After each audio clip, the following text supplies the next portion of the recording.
ukuboko kw'Imana iko kwemeye kuvuka. Inda ya mbere yavuyemo, ya kabiri ivamo, iyo ntabwo iri buvemo. Never. Ntabwo Imana iri bwemere kongera kumwara, ntabwo Imana iri bwemere kongera kubaho iciro ry'imigani. Wowe ni ishuri wari urimo ariko akira kuva mu ishuri. Ndabona ugiye guhura n'ubuhanuzi bwawe. Hari ikintu maze iminsi uri gusengera, hari ikintu maze iminsi uri gutakambira Imana, n'iki Imana igiye gukora. Reka mpumurize umuntu uri kunyumva aho waba uri hose. Warozwe na nyoko wanyu, warozwe na so wanyu, warozwe n'umuryango, barakwicariye, bakorogeye hehe. Hari imbaraga zigiye kukurogora.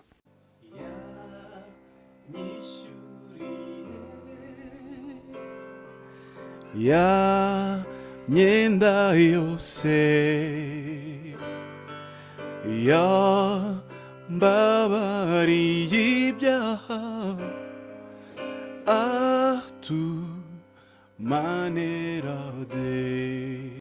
Yesu ashimwe cyane bakunze ibikamba Karuvari TV. Nongeye kubasuhuza. Amahoro y'umwami wacu Yesu nabane namwe, kandi ubuntu buva ku Mana ube kuri wowe aho waba uri hose.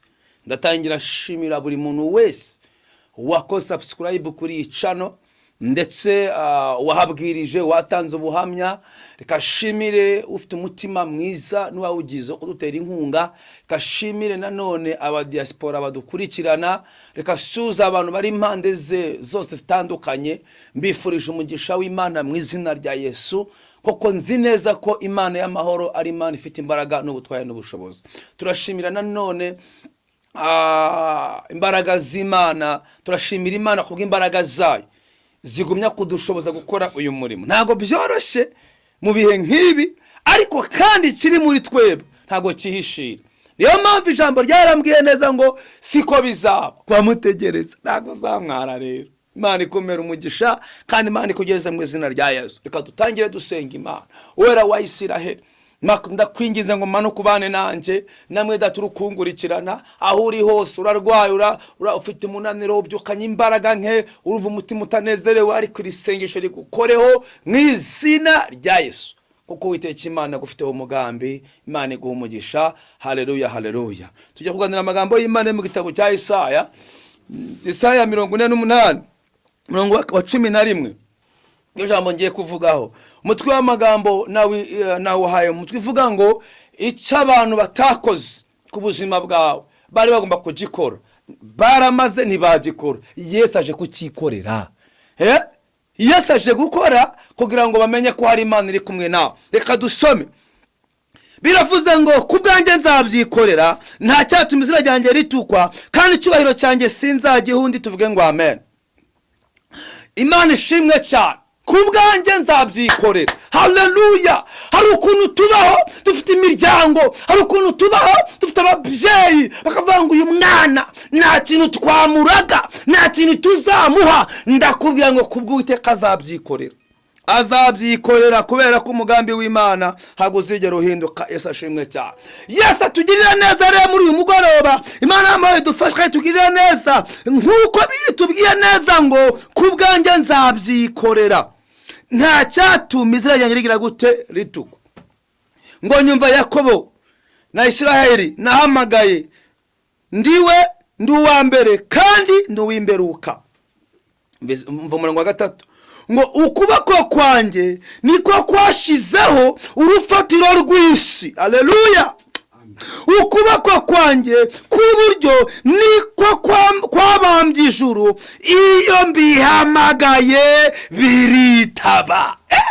Iyi Imana ihamagaye mariage iritaba, iyi Imana ihamagaye akazi karitaba. Ndagira ngo mbwire uyu muntu, nibiki byari byanze, nibikuri kubona bitazashoboka, kubwa izabyikorera. Imana yivuze ngo nzabyikorera. Umva, icyambere niyo yashyizeho ijuru, kabiri niyo yashyizeho isi, gatatu niyo ihuza ubutaka n'amazi, kane ikirere n'isi biravugana. Imana ivugana n'isi. Ndabona hari igitangaza cyawe, ndabona Imana igiye kubyikorera.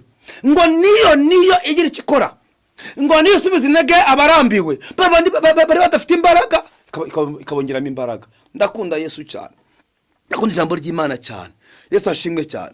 Nshuti mukundwa, muri uyu mugoroba, muri iki gitondo, ndakwibutsa ko Imana yacu yihariye, irihagije. Ntabwo isaba ubufasha, ntabwo isaba izindi imbaraga. Imana irihagije ku buzima bwawe. Yesu ashimwe cyane. Ntabwo izemera gukorwa n'isoni, ntabwo izemera kumwara, ku bwayo izabyikorera. Izagukiza abarozi, izagukiza abakuroga, izagukiza karande, izagukiza imyuka mibi, izagukiza ibihombo, izagarura umugabo, izagarura umugore, uzongera wige, uzongera ubyibuhe, uzongera use neza, aho bagutegeye uzahatambuka. Bari bazi ko upfuye, ntabwo ugipfuye. Bari bazi ko uzamwara, ndabwira ngo bwire, ntabwo ukimwaye. Iminsi baguhaye uzayirenza, aho utazarenga ndabona uharenze. Igipimo bagupimye si Imana yagipimye, mu izina rya Yesu izabyikorera. Ariko uyu murongo ndakunze cyane. Ku bwanjye nzabyikorera. Yavuganye nawe iki? Yakubwiye iki? Niba yakubwiye kuvuga ngo nzahembura ubuzima bwawe, para kodeba nene pasi deba do, ndarahino kuri kw'Imana izabuhembura. Yego yacibe, yego niko birimbwira, ariko ndakwinginze subiza imbaraga. Yesu ashimwe cyane. Icyubahiro cyanjye sinzagiha undi, nje Uwiteka sinzemera kumwara. Ntabwo uzakorwa n'isoni, ntabwo umugabo wawe ari ugutunze, utuzwe n'Imana. Imana ikomera umugisha. Ndabwira umuntu nkurikiranye, ari wibaza ngo mbese hano nzahimuka, ubu nawe nzabona visa, ubu nzabona ibyangombwa, abana baziga, umugabo azongera mbone. Ku bwayo izabyikorera. Imana ishimwe cyane. Ngo ukuboko kwanjye niko kwashizeho urufatiro rw'isi.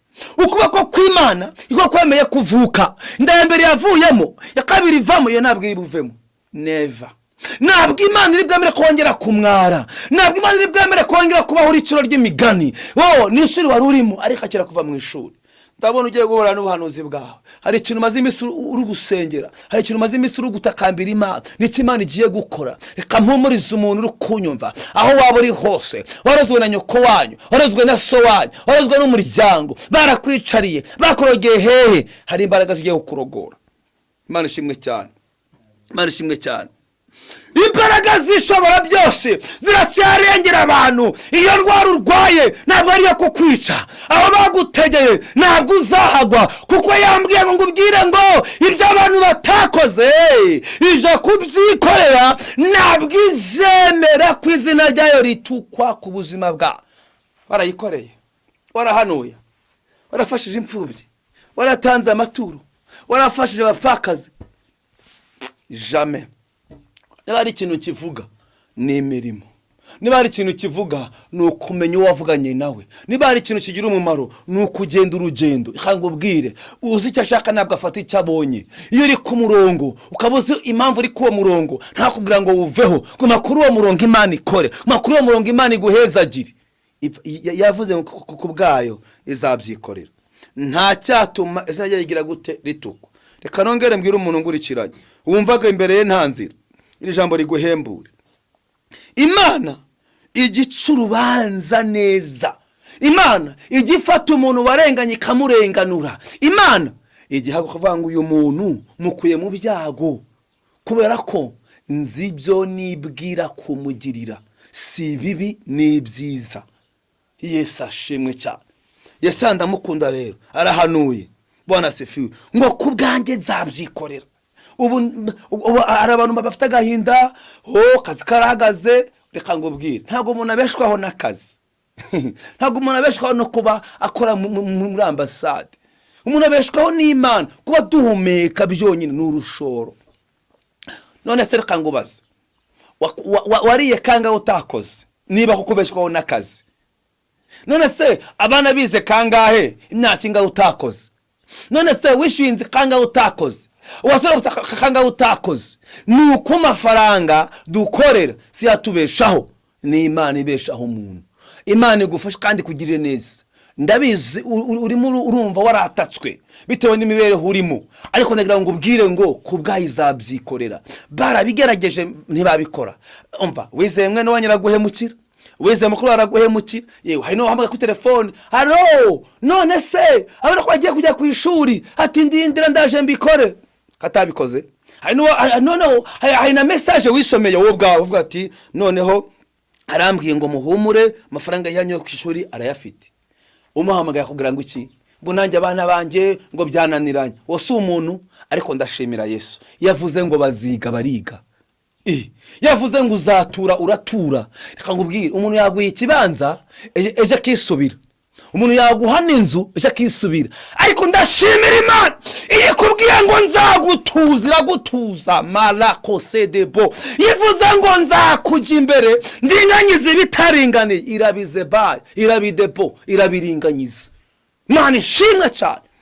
Imana yongera ihembura umutima wawe. Gira inyota yo gushaka Imana, ongera uramya Imana, ongera uhimbaza Imana, ongera ugerageze wumve icyo Imana iri kuvugana nawe. Va ku bantu ureba umuntu, ndimo ndumva ukuntu barimo kukwamamaza amasosiyete ngo va kuri sosiyete ngo urebe ngo niyo yoroshye, ariko nkibaza mureke natwe twamamaza Imana wa.